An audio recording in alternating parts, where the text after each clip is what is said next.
All right, Shalom. First and foremost, I want to give all praise, honor, and glory to Yahweh, Bahashim, Yahweh Bahashim, Rakah, Kodash. I want to give double honors to my apostles and elders, great millstone, who teach very well. While not this truth from its citation out there to the hopeful elect, who continue to twist his word in all truth, faith, and sincerity. And also, Shalom to all the men, women, and children who sincerely believe upon the words of Yahweh, Bahashim, Yahweh. And today, man, just basically getting on, eventually, everybody will be in the house of mourning, you know? Because as we can, let's go ahead and start with the scriptures, because the vibration upon the planet Earth right now is folly and feasting, man. But very soon will a spirit of mirth come to an end. Let's get this Ecclesiastes 7 and verse 2. It is better to go into the house of mourning than to go into the house of feasting. For that is the end of all men, and the living will lay it to his heart. Now, right there, it says, it is better going to the house of mourning in the house of feast than the house of feasting. And the reason why it's better to go into the house of mourning, because you sign and cry for all the abominations that be done in the midst thereof. You're not comfortable here. And ultimately, you want a savior to deliver you from this wicked place, man. But as in the house of feasting, it's the spirit of mirth, it's the spirit of rejoicing.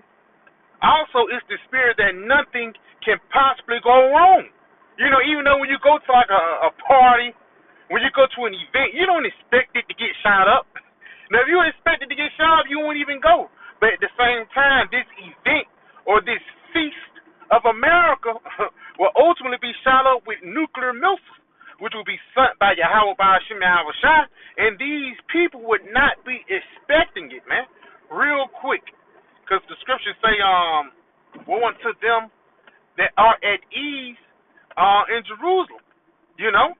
Because really, at the end of the day, the spirit of easy going, the spirit of easy life will ultimately come into an end. This is the book of Amos 6.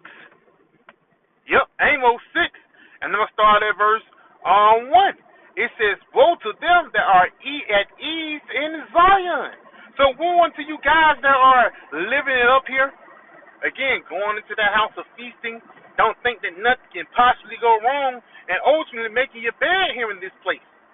The Lord said, woe unto you, going to that word woe. It actually goes back into destruction. You know? Again, because there's going to be people who have a happy life, happy wife, kids, and things like that.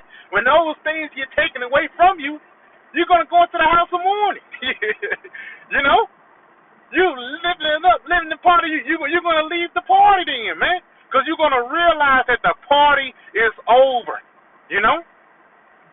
Let's go ahead and continue on. It says, woe unto them that are at ease in Zion, and trust in the mountain of Samaria, which are named chief of the nations, in whom the house of Israel came.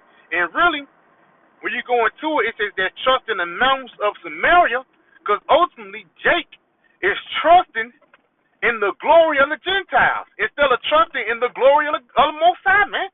You know, that's why Jake will rather hearken into an Edomite than rather hearken into the scriptures, man. You know, they'll give glory into an Edomite and letting the glory, instead of letting the glory be into the Most High. You know? But at the end of the day, the reason why you trusted in Samaria or Esau or this kingdom or the rulership of the heathen, the reason why you trusted in this mountain of the heathen, because ultimately Esau, he's the highest ruling nation. And Israel is in their sheeple mentality. You know? So when Israel see the rest of the people having fun, now Israel want to have fun. You know, when Israel see the rest of the people committing wickedness, now Israel want to commit wickedness, man. But it's going to be when Israel start catching hell, then everybody else is going to start catching hell, man. Because again, just going back into people going into the house of mourning, because guess what? The time of Jacob's trouble will let you know that the party is over, man. Do you think in the time of Jacob's trouble, the people are going to be partying and bullshit? Do you think in the time of Jacob's trouble, the people will be happy? celebrating. The only one who's going to be happy is the elect. Even in the time of Noah, yeah, they was partying and bullshitting into what? Into that flood came. Let's get that real quick, because that's the perfect example. People was in the house of feasting in the time of Noah, man. But when that first raindrop hit, the spirit of mourning hit the planet Earth, man. Because then people knew that was their end. They knew that they was gonna die. That's what's gonna get ready to happen, man. People upon the planet Earth is gonna know that they gonna die, whether it be in the form of you realizing that you just ate your last Snickers bar, or you realizing that a pack of dogs is behind you, man. Everybody's gonna have that realization with reality very soon, and it's gonna be beautiful when it snap in, man. Because when it snap in into your Americans, ultimately it's gonna be too late. Let's get this in the book of St. Matthew 24. This is the book of St. Matthew 24, and I'm going to jump down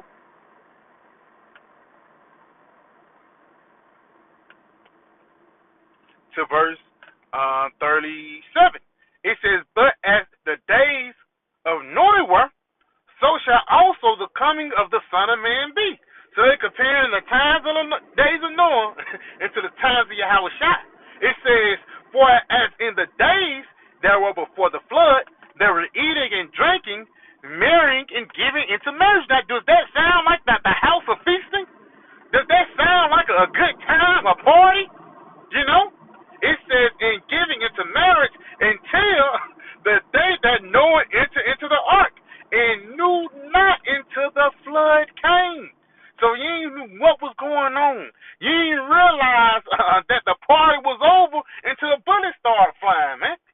You didn't realize it was the end. Now it's too late. Now you sad.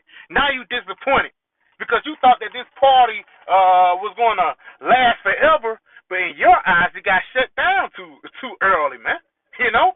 But this place should have been got shut down. Let's read this again though. It says, "And knew not until the flood came and took them all away, so shall also the coming of the Son of Man be." So yes, because ultimately the house of feasting will be the end of your kingdom or your rulership or the end of your party, for the lack of better words. Just like that flood in the time of Noah was the end of the house of feasting back then. But again, after that house of feasting, you will enter into the house of mourning. Why? Because bad things is happening. It tells us there in the book of Ezekiel, the 7th chapter, how Yahweh Shemal Shah said he was going to bring evil and only evil. And we can see that evil and only evil growing up every day, man. Again, the heart of many is waxing cold. Families is continuing to produce and people going on strikes, rebelling against the people, and ultimately, that's all a part of prophecy, man. Inflation of food and other things, it's all a part of prophecy, man. But people are not prepared for the prophecy that's going to get ready to happen. What's that prophecy? The time of Jacob's trouble. Let's go ahead and end up right here in the book of 2nd Ezra 15, and I'm going to start at verse 14. It says, "Woe to the world and them that dwell therein." Now again, we just went into that word woe. It actually goes back into destruction. It says, "and them that dwell therein." Now them that's dwelling therein is really talking about the 2/3 of our people that's comfortable here in this wicked society, man. That's comfortable here under the rulership of Esau. The Lord said, "Woe unto you." Because really, the only thing that you're trusting in your grave, man. Continuing on, though. It says, "For their sword and their destruction draweth nigh, and one people shall stand up and fight against another with swords in their hands." So it's going to be wars, man. It's going to be people fighting against each other. It ain't going to be, we are family. All my brother, sister, and me, man. It's going to be every man for himself very soon upon the soils of America. Continuing on, though, "for there shall be sedition among men, and invading one another." So how can you be feasting then when there's no food? How can you be feasting then when people kicking in your door? Again, if you knew that the party was going to get shot up, you would have never went in the first place. You know, and that's why in the spirit we're not making our bed here in America, because we know that the Lord is going to take this place out. We know what this place is going to end up being. It's going to end up being ashes and dust, man. You know, dust and smell of smoke. You know. Continuing on though, it says, "For there shall be sedition among men, in invading one another. They shall not regard their kings nor princes, and the course of their actions shall stand in their power." So they're not going to trust in the government. This election BS that's going on right now, people are not going to even believe in that anymore, man. Continuing on, it says, "A man shall have no pity upon his neighbor." That compassion, that we are Americans, we got to stick together, that's going to be thrown out the window once the food shortage hit, man. It's going to be thrown out the window once you're hungry. You know? Again, how can you go into the house of feasting without food? It's going to go into it. It says, "And a man shall have no pity upon his neighbor, but shall destroy their houses with the sword and spoil their goods because of the lack of bread in the great tribulation." Yes. So they're going to be kicking in your doors because they're hungry. Something as simple as food is going to cost people that, and I ain't saying food simple, but something as food is going to cost a lot of people their lives, man. And ultimately, it's going to be Yahweh Shema Shai that's going to make it happen, you know? And again, once the food run out, the house of feasting is over with, man. So you're going to be forced to go into the house of mourning. Eventually, everybody is going to come into the house of mourning, you know? So yeah, I might just pray this video was edifying. I want to say, call Allah Yahweh by Hashem Yahweh Shai, by Hashem Rakak Wadash. I want to give double honors to my apostle, elders, great millstone, and Shalom.